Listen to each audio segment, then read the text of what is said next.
Coach, meron ka bang nakikitang parang sumusunod sa yapak niya?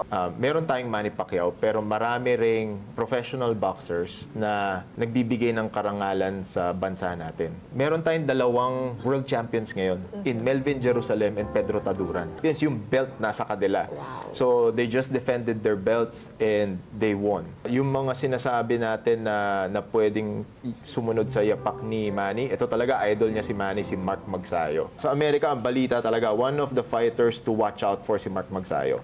Nice. So, lumaban siya dun sa undercard ni Manny, and he fought George Mata, and he won. Unanimous decision. So, that earned him yung WBC Americas na super featherweight belt. And now, that brings him closer yung World Championship na title shot. Other names, there's Charlie Suarez, Carl James Martin, Yumir Marshall. He won via third-round TKO. You have Marlon Tapales, Christian Pitt Laurente. Actually, kinuha sila ni Naoya Inoue ngayon to train with him. So again, marami po tayong mahuhusay na professional boxers na lumalaban abroad. So kailangan lang natin na suportahan sila, mas Bigyan ng makilala yung... exposure. Yes. Yes, exactly.